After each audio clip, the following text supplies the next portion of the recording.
Oh, yeah, finally. I'm so excited, y'all. Hope nobody's watching me. When people watch me, I get hungry. Oh, yeah. The CJ Okay, Bronson she's Show. strapping. CJ Bronson Show. She's strapping some more. Crazy funny asshole. Are the people really crazy? Oh, yeah. The CJ Bronson Show. Crazy funny asshole. The CJ Bronson Show. I say to myself, what the hell is wrong with the people? What's going on, guys? Today is Wednesday, July 13th, 2022. I hope all is well. Do I have a show for you today? I have an important update, a very important episode today. This might be the future of restaurants. This might be the future of business going forward. Because as we know, there's a lot of violence taking place in this country. Regardless of the state you're in, we can arguably say it's happening more so in Democrat states, but I don't know if that's really the case. Statistically it is, but I don't want to say that for certain, right? Because someone's going to be out there and give me some crazy statistic of once upon a time that wasn't the case in a Republican state. But anyway, what I want to talk about is I believe this is the future.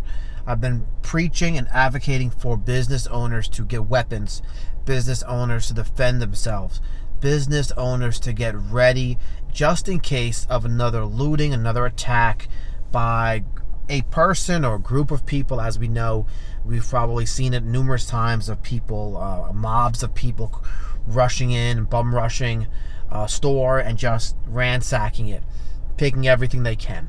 Well, this restaurant I want to talk about, came up with a solution.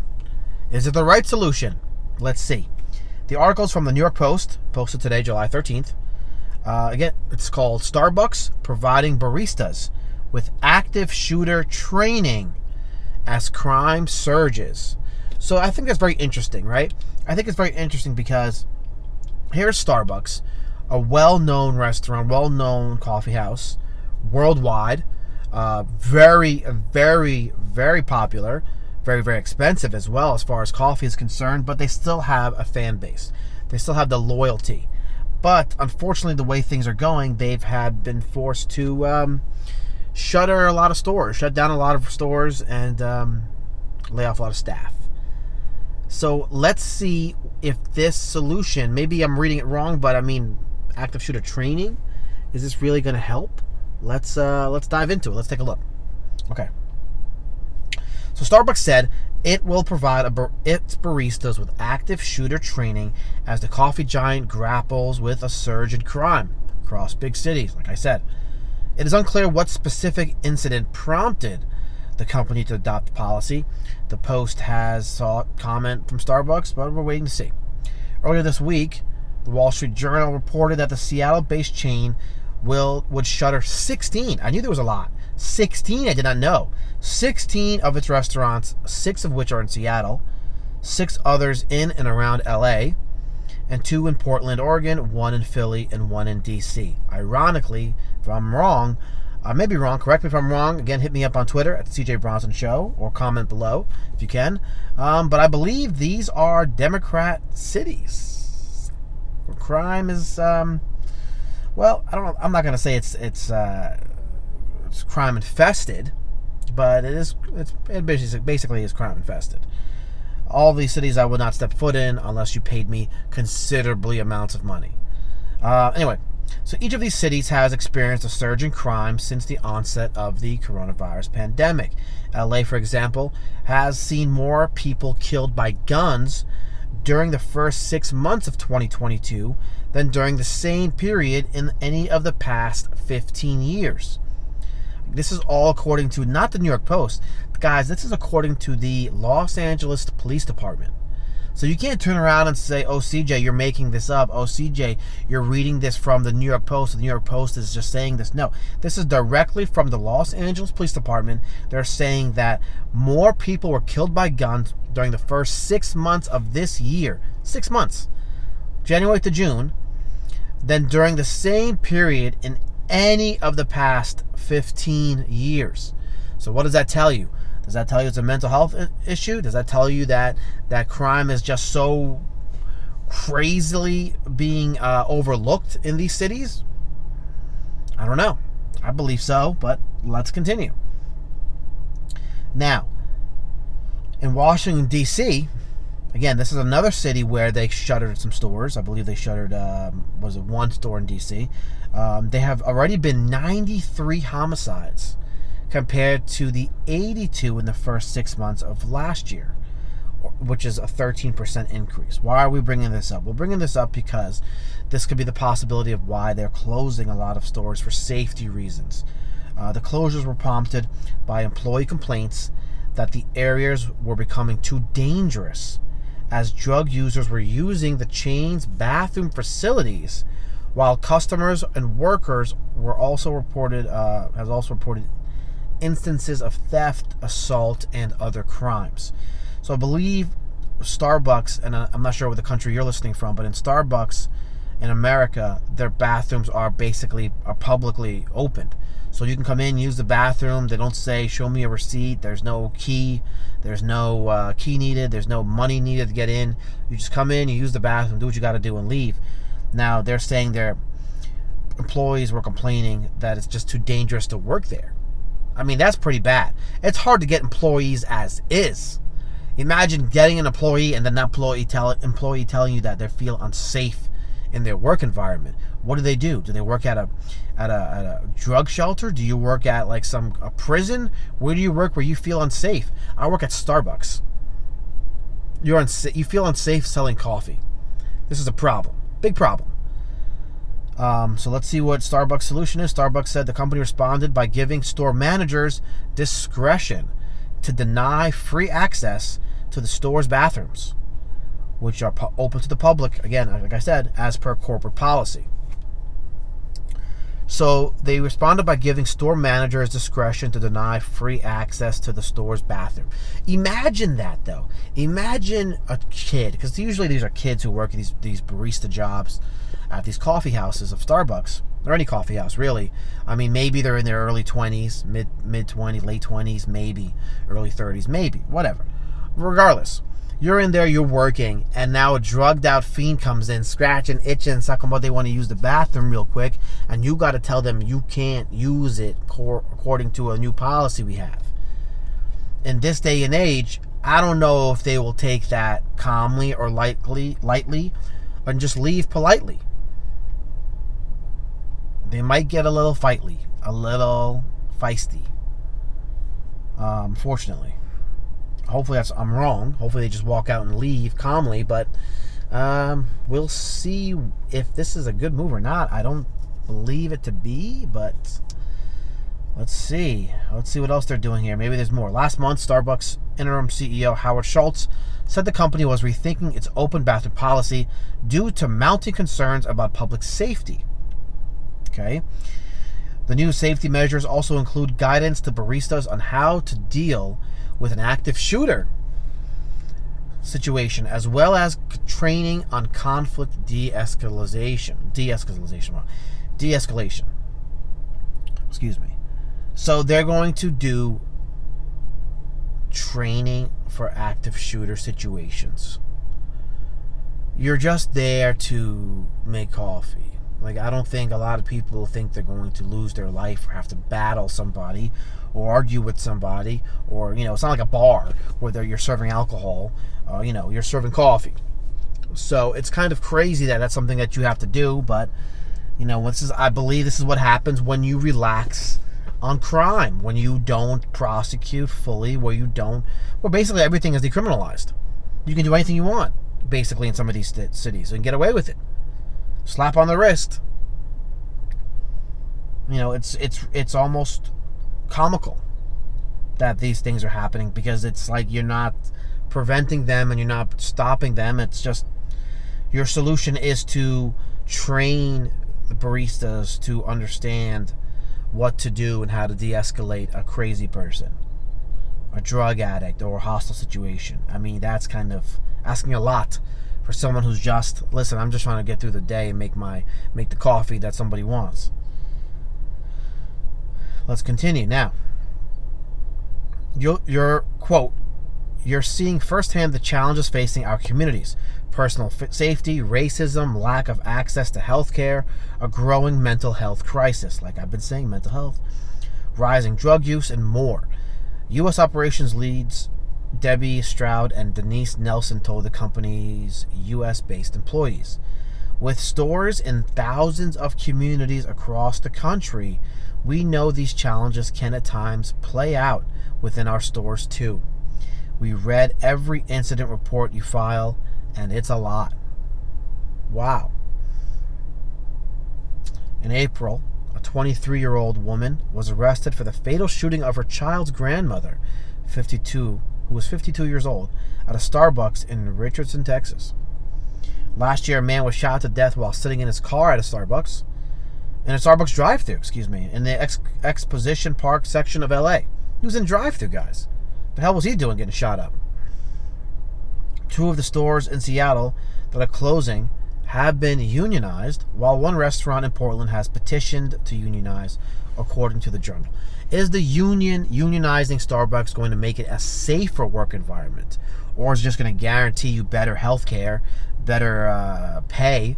Maybe it'll cover your benefits and give you some vacation time, give you some time off. But let's continue. So now Starbucks workers at more than 130 locations nationwide have voted to unionize, while scores of others are in the process of doing so. There are more than 9,000 locations across North America alone. Pro-union activists have accused the company of intentionally shuttering stores as a punitive measure to retaliate against organized labor. I don't believe so. I mean, possibly, maybe, I don't know, but I don't see a store, a CEO or a company shutting down the store to avoid a union. I believe they shut down the store because they don't want to turn away a customer. They don't want to lose money. They probably shut down the store to avoid more casualties as far as injuries, death, stabbings, crime, robberies, more liabilities. They don't want to have to pay out lawsuits and have their name dragged through the mud again. It's a Starbucks, guys. I mean, I haven't been to Starbucks, and I'm not gonna lie. I went to Virginia Beach a few months ago because I got a what's that thing called, nitro brew. It's almost like a beer type coffee where they just pour it out of a spout. It's like a draft beer. It's like a draft beer, and you pour it. It comes out of a stout, and it's nice. It's very smooth. You don't need to add anything to it. It's basically pure caffeine. Just drink it and go. And that's what I like. I don't get this whole super frupa matcha whatever whipped cream with a little extra cherry on top. I don't do that. I don't need no $10 drink. You know what I mean? Or whatever. Give me my $2 coffee. Keep it moving. Or whatever it is, right? I haven't gotten it that long. I have no idea what the price is. Nor do I want to, because I can't afford it. But some people who do cherish this Starbucks thing. They go there as a treat, like it's a snack. They get the cake pops or whatever. They get the muffins, the sandwich, and they go nuts. Like, oh, going to Starbucks, so excited. But now it's like, going to Starbucks, get the bulletproof vest on, get the helmet on, get your taser, get your gun ready. We're going to Starbucks, y'all. Get the armored tank. Order DoorDash. Just order at DoorDash to be safer. Maybe that's what people are going to be doing. But should Starbucks do this training? Is this going to be any prevention? I don't believe so. What are you going to do? It's active shooter training. So somebody comes in with a gun. You're going to train people you're going to train these coffee people who make coffee, baristas, to tell this person to basically be a negotiator and say, let the women and children go, calm down, listen, we'll give you some free cake pops. We got a new one out right now. It's called Rainbow Special Surprise, or whatever. And then, we're going to try to de-escalate the situation. Listen, we'll give you some, whatever you want. Do you want a Frappuccino? What do you want? Calm down. Everything's going to be all right. It's going to be okay. Here's a salad. Like, what are you going to do? No. I've been saying this since Jose Aldo situation, the barista in New York. We need to understand that the world that we're in right now is not a safe world. It's a very violent world. It's a very scary world. Everyone needs to be protected. Self-defense is key. And I believe instead of providing these baristas with active shooter training, they need to provide a person, a barista, or whoever passes a background check, a gun license, and provide them with the gun license, provide them with the training to use the gun, and have that one person in the store, whether it's a security guard or whether it's a manager or whatever, assistant manager or whatever, have that person in the store at all times, or two people, so you can switch off the shifts morning and night.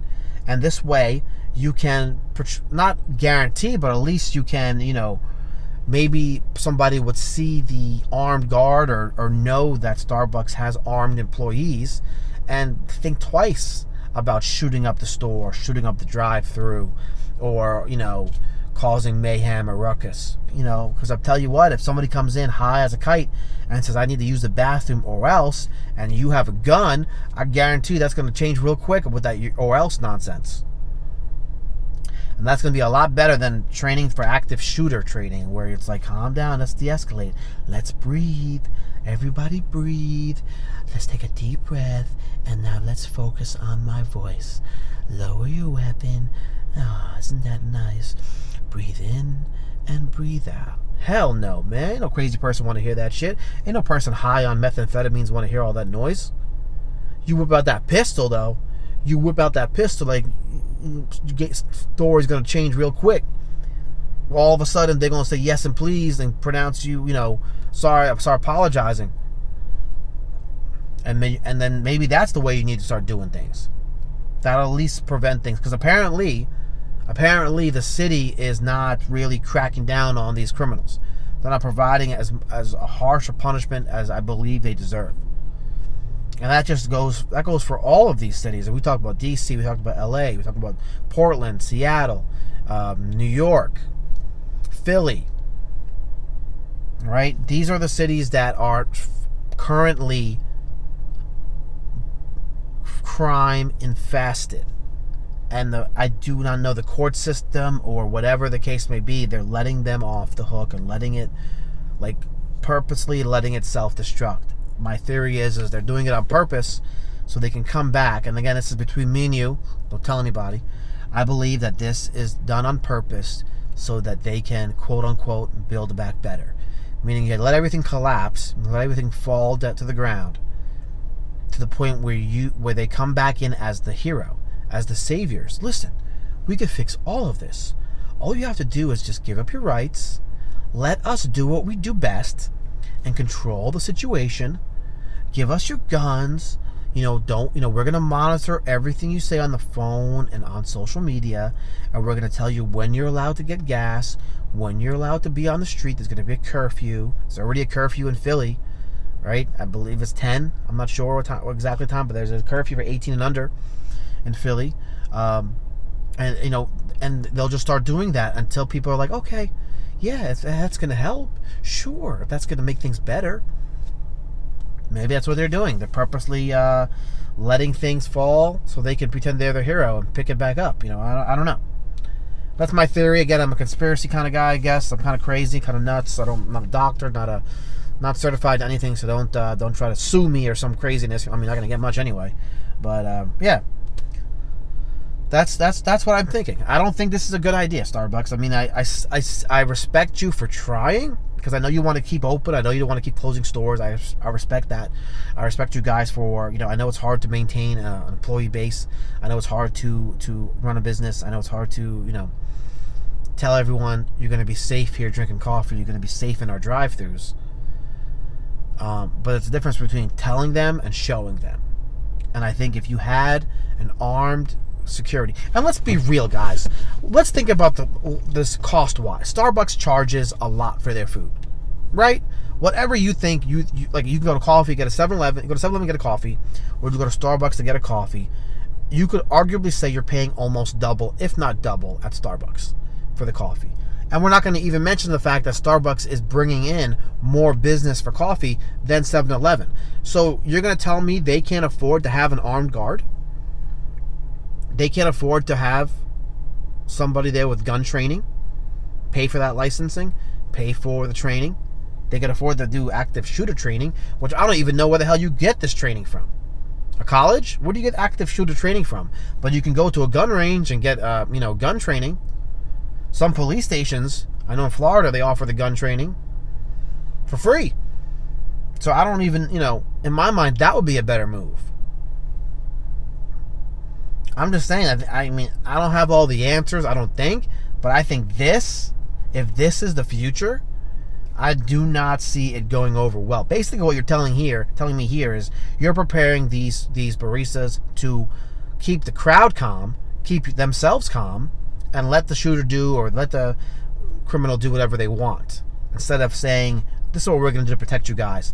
Baristas, this is what we're going to do to protect the baristas, and this is what we're going to do to protect our customers. We're going to have an armed employee here every single day.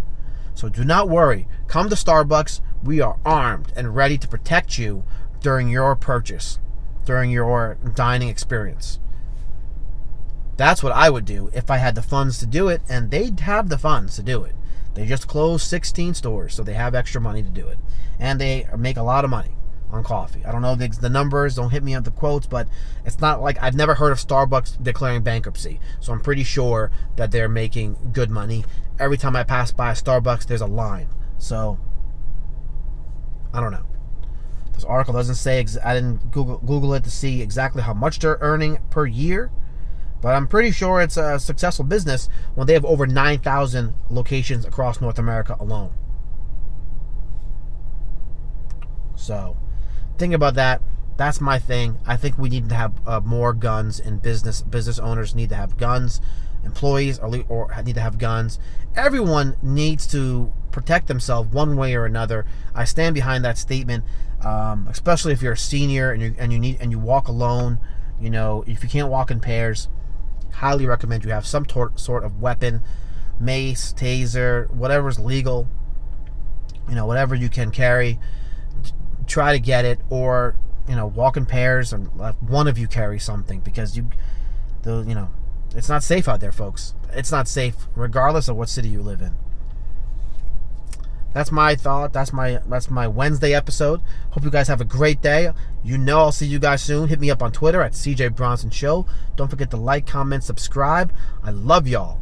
Have a great day. Bye-bye. Put in your maximum effort and subscribe to the show wherever you get your podcast. It's available.